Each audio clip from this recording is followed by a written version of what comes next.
Frozen alive to 100 degrees below zero, a 3-day-old embryo is held in suspended animation. As temperatures approach absolute zero, all chemical and biological activity ceases. In this state, frozen life might be preserved forever.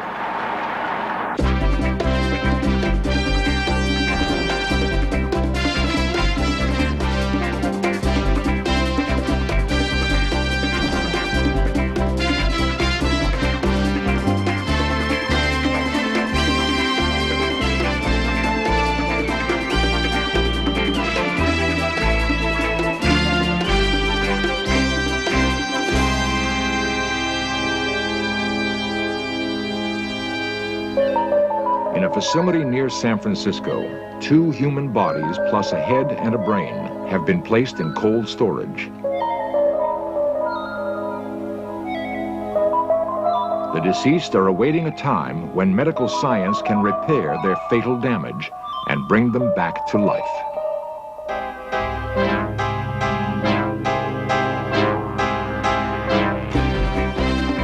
This series presents information based in part on theory and conjecture. The producer's purpose is to suggest some possible explanations, but not necessarily the only ones, to the mysteries we will examine.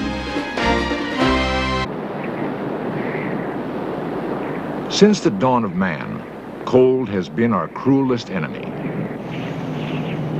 Even today, blizzards claim a yearly toll of the unprepared. During winter, death by freezing remains a constant threat.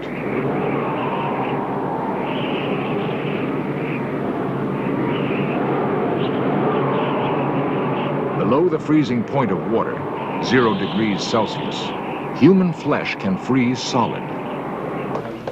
Hands and feet are especially vulnerable to frostbite. In severe cases, the damage is irreversible. When flesh freezes, cells are usually disrupted beyond repair.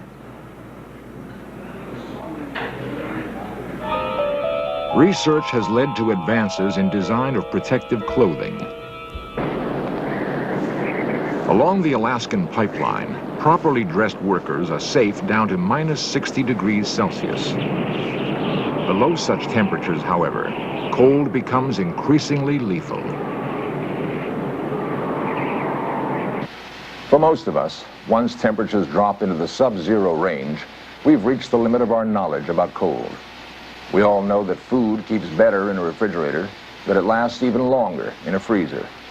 But beyond freezer temperatures, we enter the realm of cryogenics, the realm of the very cold.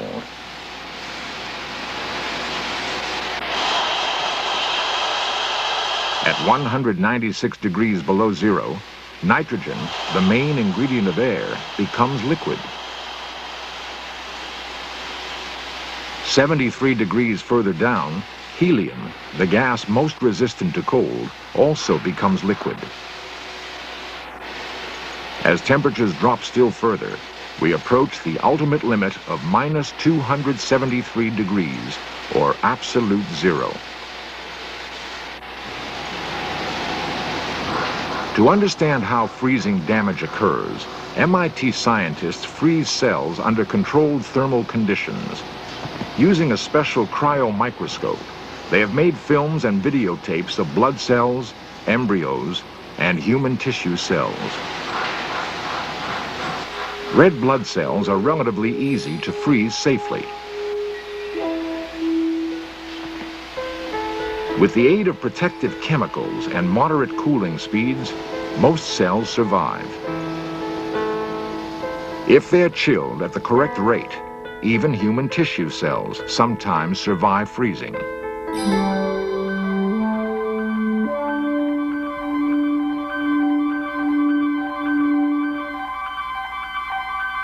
But when the freezing is too fast, ice forms within the cells, causing them to flash black and die.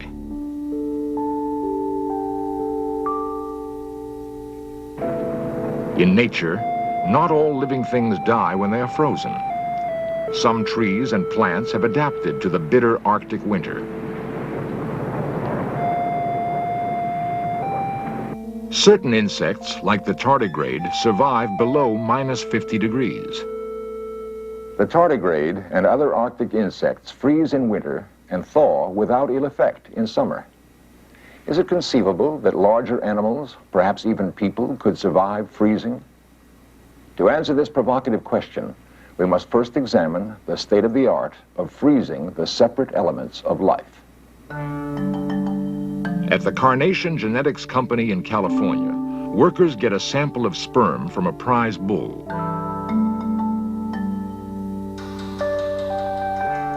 They add the sperm to a solution of glycerol, the same chemical Arctic insects produce to prevent freezing damage. The sperm is frozen in liquid nitrogen at 196 degrees below 0 Celsius. At this low temperature, it remains in a state of suspended animation. Months or even years later, the sperm will be shipped to cattle breeders. They thaw the sperm, bringing it back to life, and use it to artificially inseminate their cows. By carefully matching bulls and cows, farmers have vastly improved production of milk and beef. At the Tyler Clinic in Los Angeles, human sperm is preserved for many years. Reportedly, there have been human births from sperm kept in frozen, suspended animation for over 10 years. No one knows how long it keeps its potency. Human sperm frozen today could possibly sire a child hundreds or even thousands of years from now. Blood is the very symbol of life. It carries warmth and oxygen to all parts of the body. Today, however, blood freezing is routine. The red cells are protected by adding glycerol.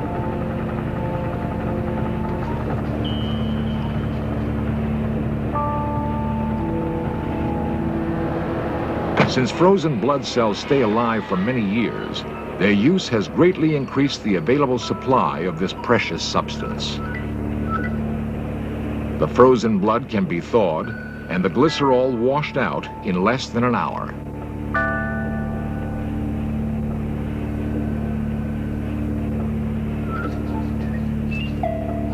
Dr. Charles Huggins directs the blood bank at Massachusetts General Hospital. He is also a pioneer on the next frontier of cryogenics, the preservation of whole organs by freezing. By freezing the organ, you would make it much easier to coordinate the donor organs and the potential recipient, and a much higher percentage of people could have successful transplants with good genetic matching. And I don't think there's any fundamentally unsolvable problem, but it's not going to come in the next day or two, and in fact, I think it'll be quite a number of years before we have clinical banks of kidneys and hearts and that sort of thing. Attempting to solve the organ freezing problem, biologists chill living tissue below the ice point. They observe how blood vessels are damaged when the tissues freeze. Such difficulties limit the size of organs which can be frozen. At UCLA, Dr. Josiah Brown has frozen the tiny pancreas gland of fetal rats and successfully transplanted it into adult rats.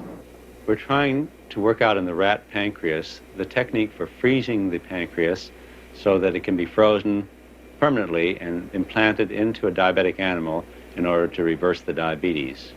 Our vision, our dream, is to have a laboratory with large banks of frozen pancreases and then implant the donor organ into the diabetic human and have it function. Of all life processes, none is more awesome than the growth of a tiny embryo into a complete animal.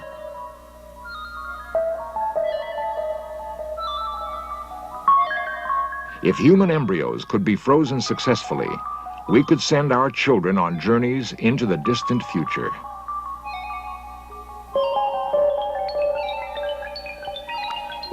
Protected by a chemical called DMSO, a mouse embryo is carefully frozen.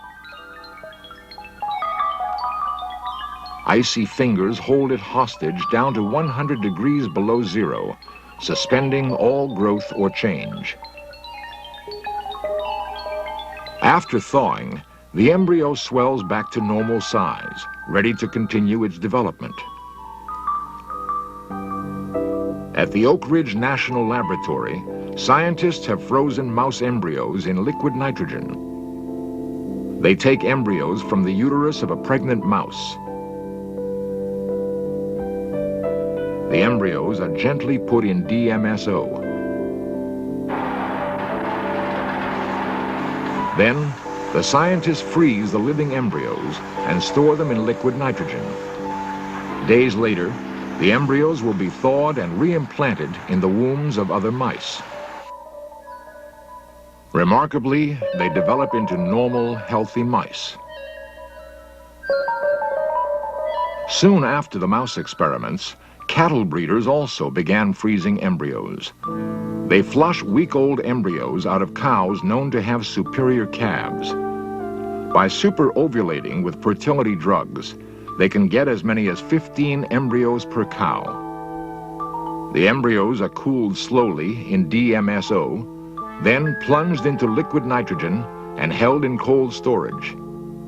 When it is time to bring them to life, the breeders thaw the embryos, remove the chemical antifreeze, and prepare cows for implantation. They inject an embryo into the cow's womb and sew her up. The embryo will grow naturally to term. This calf is the first frozen embryo calf ever born in the United States. Such use of suspended animation could revolutionize the cattle industry.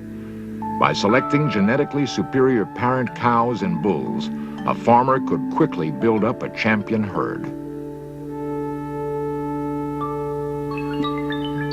Blood cells and embryos have survived cooling to within a few degrees of absolute zero. As the temperature drops toward its theoretical limit, molecular motion virtually ceases. Processes of growth and deterioration stop. In this state, the essence of life could be preserved forever. There are those who would like to imagine that freezing could make man immortal.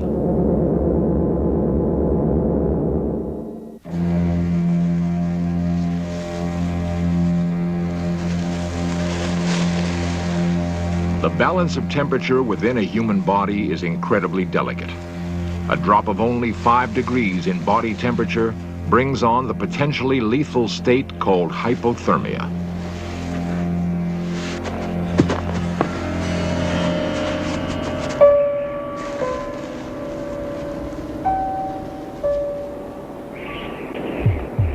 Without adequate clothing, an injured skier is potentially in danger of losing her life.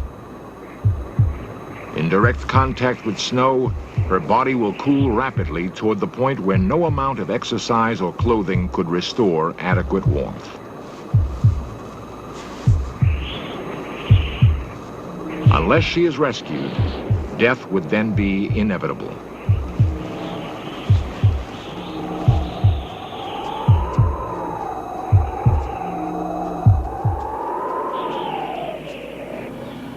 Dr. Paul Siegel is conducting experiments on hypothermia in rats. We're taking the rat down to 0 degrees centigrade. We're taking him down to the ice point and seeing how long we can stay at the ice point without breathing, without respiration. The rat's heart has stopped. Its vital signs gone. The rat is clinically dead.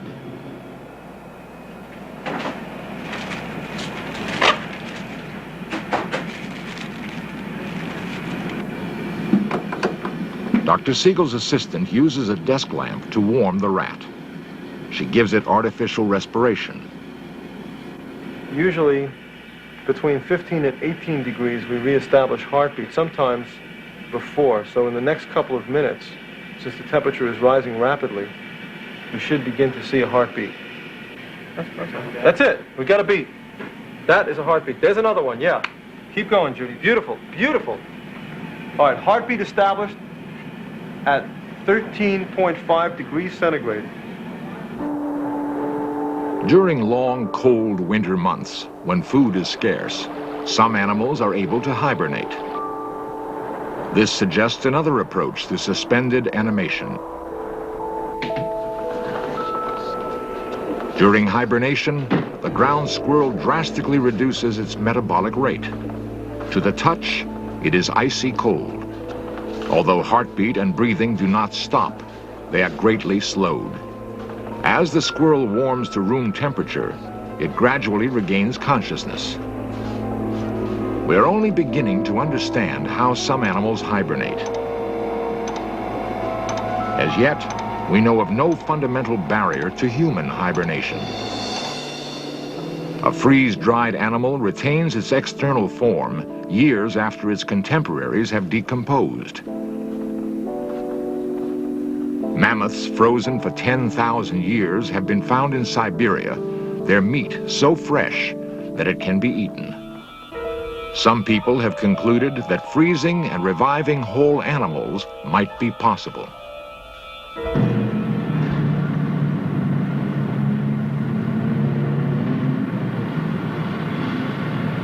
The finality of death is hard to accept. The lure of finding a window to the future is strong.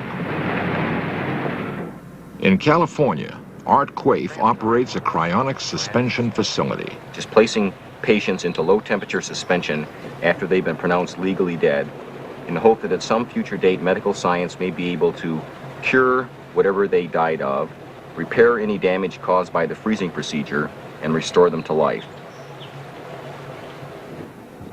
In this capsule, we have the head of a 79-year-old man who was a retired Army colonel. He died about 2 years ago of respiratory ailments and was placed in suspension by a team in Los Angeles. This capsule contains 2 whole-body patients. One is a 65-year-old Maryland man. Another is a 75-year-old Midwestern woman. Both of them died 4 years ago of cerebral strokes. It also contains the brain of a 15-year-old girl who was murdered in Berkeley in 1976. Super 8 films and videotapes by amateur cameramen document the original encapsulation. One of the patients arrives already frozen to dry ice temperature.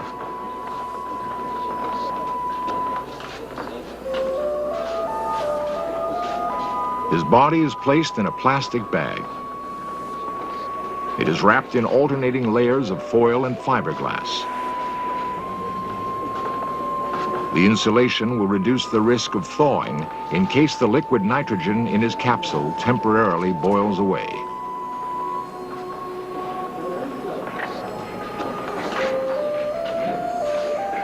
Carefully, the patient is eased into the steel capsule where he will remain until someone tries to revive him.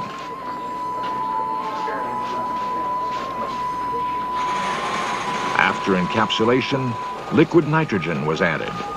It has been replenished ever since. Has any person or animal ever been brought back, revived after having been frozen for such a long time? No human has ever been revived from the temperature of liquid nitrogen. We wouldn't know how to do that today. But there have been many successes with lower forms of life and less complicated organisms. If I were interested in cryonic suspension, what would it cost me to enroll in your program? First, you would become a suspension member of the Bay Area Cryonic Society, and that would cost you $1,000. Beyond that, you'd have to provide funding for your suspension. We recommend a minimum of $50,000 worth of funding. If I were to decide to sign up for the program, what assurance do I have that you would keep the temperature even, that you would keep me in suspension, that you would bring me back? It's basically an act of faith. Well, the procedure isn't perfected, so no, we can't give any guarantee. The only guarantee we can give you is that if you're put in a grave, you have virtually no chance of coming back. If you're frozen, you have some chance. It seems very dubious to me that we'll ever be able to successfully freeze whole humans.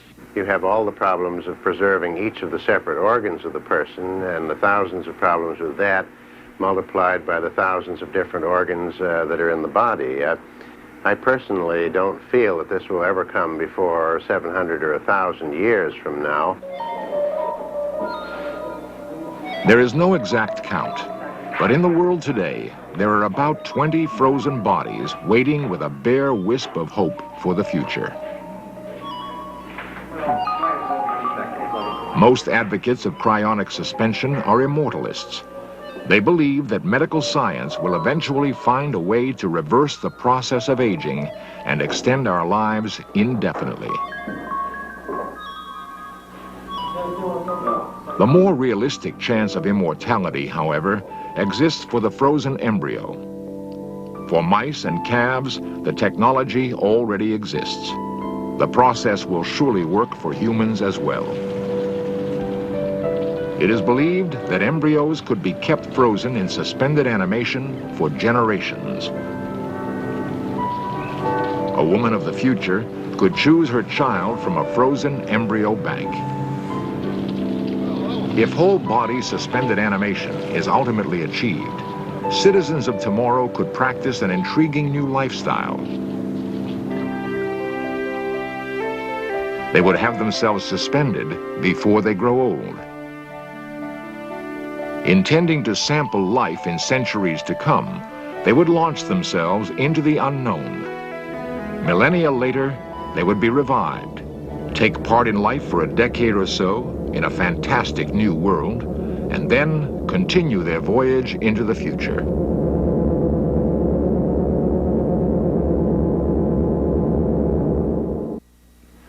The use of cold storage to preserve human sperm, embryos, and even whole people raises many ethical and social questions.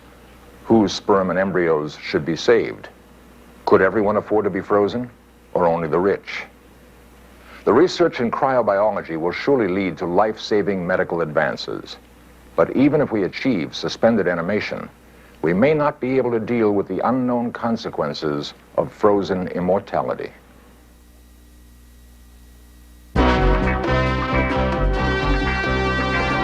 Lost civilizations, extraterrestrials, myths and monsters, missing persons, magic and witchcraft, unexplained phenomena. In search of cameras are traveling the world, seeking out these great mysteries. This program was the result of the work of scientists, researchers, and a group of highly skilled technicians.